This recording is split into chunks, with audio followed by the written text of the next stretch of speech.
Hi friends, it's Miss Stephanie from Neighborhood Services, and this month on Adventure Storytime, we are going to be having very special story times because we will be talking about being healthy inside and out. Today, we are going to start with having healthy teeth. So we're going to be having a tooth-related adventure. I want to remind everyone that this month you can pick up our special craft at Reiko or South Elgin, and it is a happy or sad tooth. Inside our baggie, we have some food items you can color and cut out, and then you get to pick which foods make our teeth happy and which foods make our teeth sad.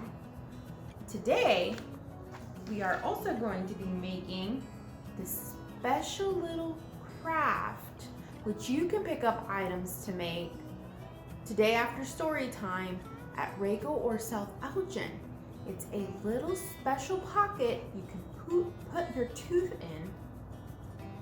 We open it up like this after we make it, and then we put our tooth in there and put it under our pillow for the tooth fairy. How cool is that? All right, let's get started with our books and rhymes and this adventure. Okay, friends, so there's something we have to do to keep our teeth healthy, and that is to brush them. We're supposed to brush them after each meal. So I have a special song that may help make this a lot more fun. Okay, are you ready? Grab your toothbrush and let's get brushing. This is the way you brush your teeth, brush your teeth, brush your teeth. This is the way you brush your teeth early in the morning. Okay, are you ready? Brush them up and brush them down in little circles and round and round. Brush them up and brush them down in little circles and round and round. Don't brush them side to side. Those sugar bugs are sure to hide. Don't brush them side to side. Those sugar bugs are sure to hide. Are you guys want to sing it one more time? Okay, let's do it. Grab your imaginary toothbrush, or a real one, and let's get brushing. This is the way you brush your teeth, brush your teeth, brush your teeth. This is the way you brush your teeth early in the morning. Brush them up and brush them down in little circles and round and round. Brush them up and brush them down in little circles and round and round. Don't brush them side to side, side to side, side to side. Don't brush them side to side. Those sugar bugs are sure to hide. Good job! And now we have a song to make brushing so much more fun. The book we'll be reading is The Dinosaur Tooth Fairy by Martha Brockenbrough.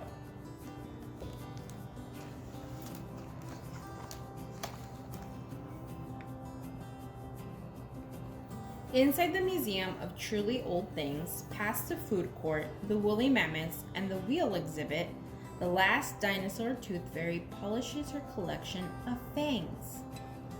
She has spiky beauty from a Spinosaurus, a mighty molar from a Gigantosaurus, and a splendid side tooth she snagged from a yawning duck-billed Hadrosaurus.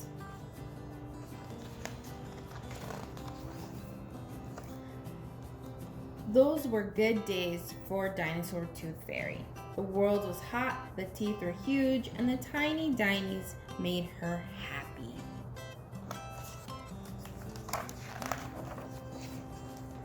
But so much time has passed, and now the Dinosaur Tooth Fairy is alone, alone, alone.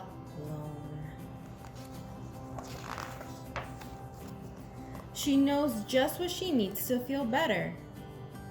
A new tooth, like that one over there. It's a teeny tiny white, terrific doozy of a tooth, and it's looser than loose. Look, clink. Tooth just fell out. The Dinosaur Tooth Fairy wants it, wants it, wants it. So she leaves behind her collection of fangs and tiptoes after the child, who gets swallowed by a giant roaring monster. The dinosaur tooth fairy rushes to save the day, but the monster only blinks his swoopy lashes and zooms away. Who's that?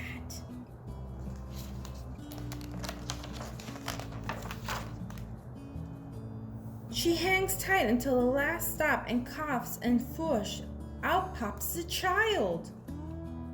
The dinosaur tooth fairy wants to rest, but she needs that tooth. And so until the sun goes down, she battles the one-eyed Doorknobsaurus, who is fierce and impossible. But at last she defeats him and lands plunk next to the beast, who has splendid fangs of his own and a great deal of drool. The doggies tickled to see her in this house full of teeth, where some are attached and some are not.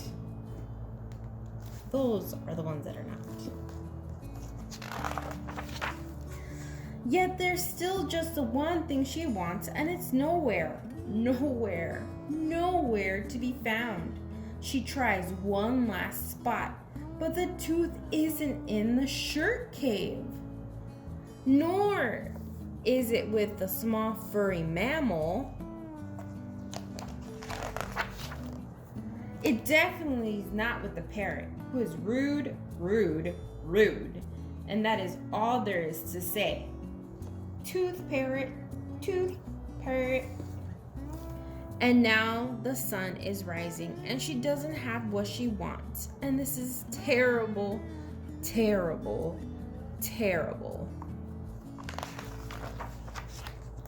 Just as she's about to give up, she hears a child and sniffs the air. It's the tooth. Over the bed, but under the pillow, which is a problem because her arms are too short, as her tantrums are long. Blink. Oh no, someone's stolen the tooth. Is that the sound of a heart breaking? Oh no. It's not.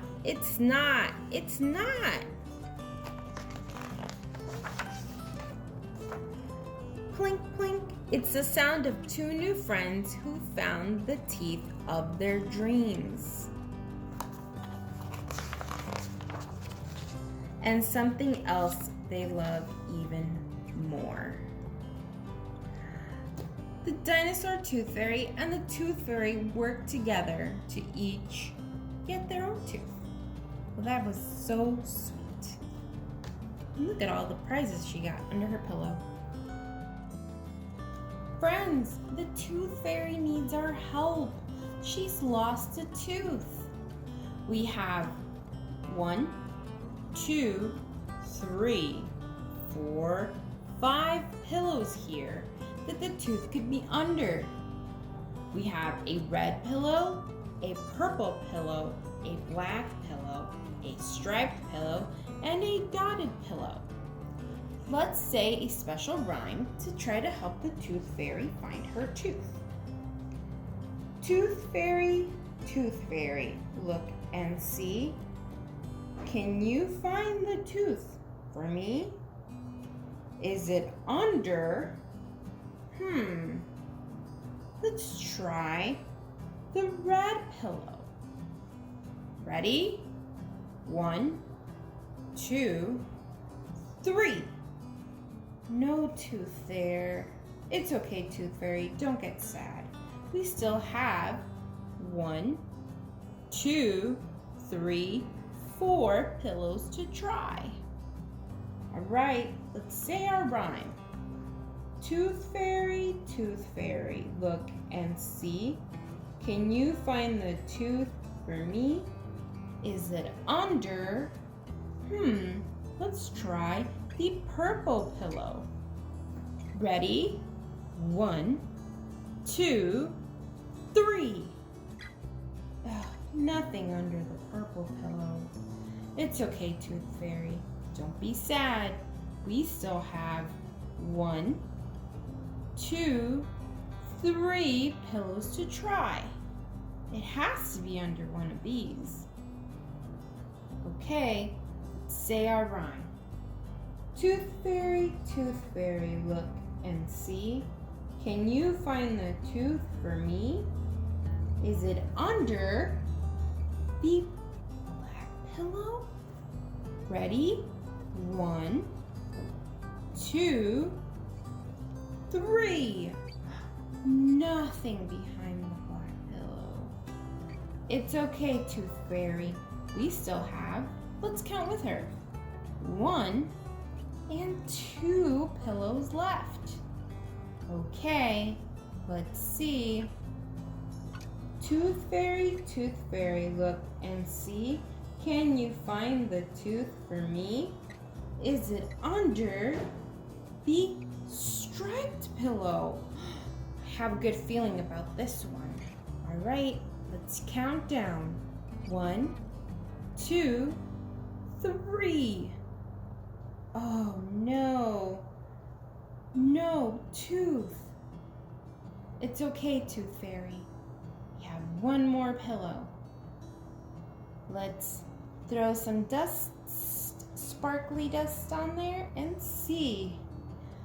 Okay, one pillow left. Let's say our rhyme. Tooth Fairy, look and see. Can you find the tooth for me? Is it under the spotted pillow? 1. Can't look. Oh no, let's look. Ready?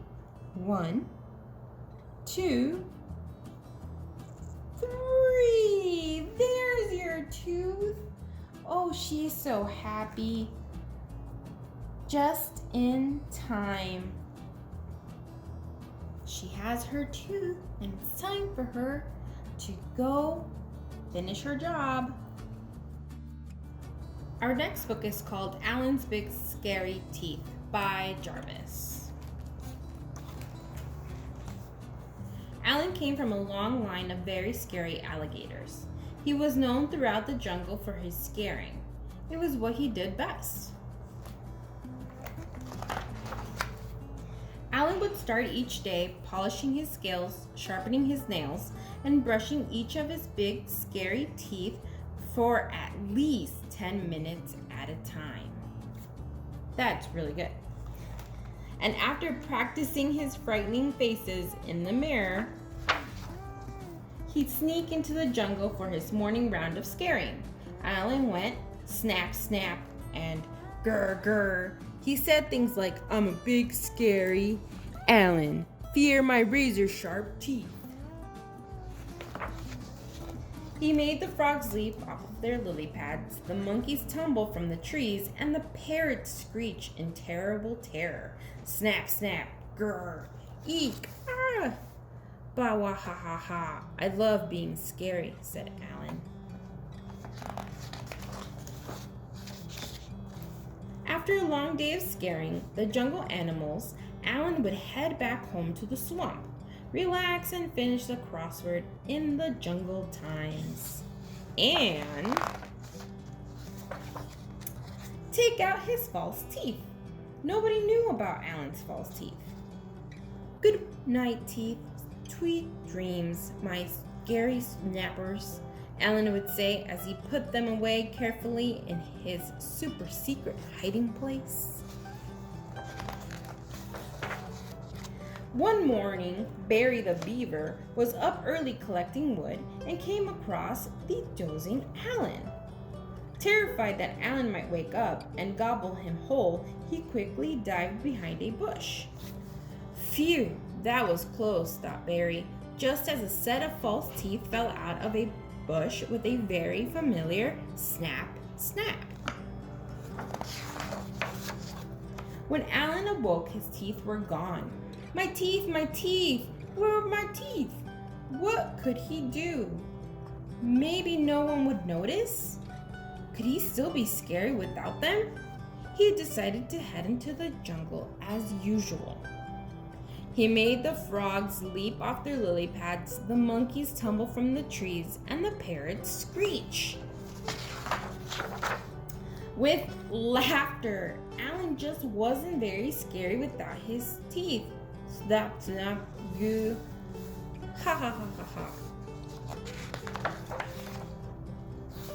Alan slunk back to the swamp. He had never been more embarrassed. He came from a long line of very scary alligators. Scaring was all he had ever known. What would Alan do now? Poor Alan began to cry, just a bit at first, but then the tears kept coming. He howled and yelled more than all the jungle babies put together, and he could not stop crying until the next morning when all the animals turned up at Alan's swamp with his big scary teeth. "We will give you your teeth," said Frog.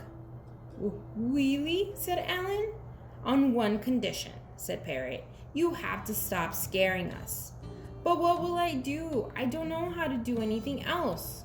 "We have an idea," said Frog. And so every day, after polishing his scales and sharpening his nails and brushing his big scary teeth, Alan headed into the jungle and became Alan the gardener, Alan the hairdresser, and Alan the dentist. But every night he became Alan the big scary storyteller, thrilling the jungle animals with his terrifying tales. Wah ha ha ha ha. "I love being scary," said Alan. The end. Okay, so during story time, I told you about these little tooth pouches that you can make. You can stop by Reiko or South Elgin and pick up your craft materials. You will have a little tooth picture and your 2 pieces of felt. Now, all you have to remember is to glue along the dots to have your little pocket inside. I'm sure the Tooth Fairy will be very excited about these. Thank you for logging into Storytime.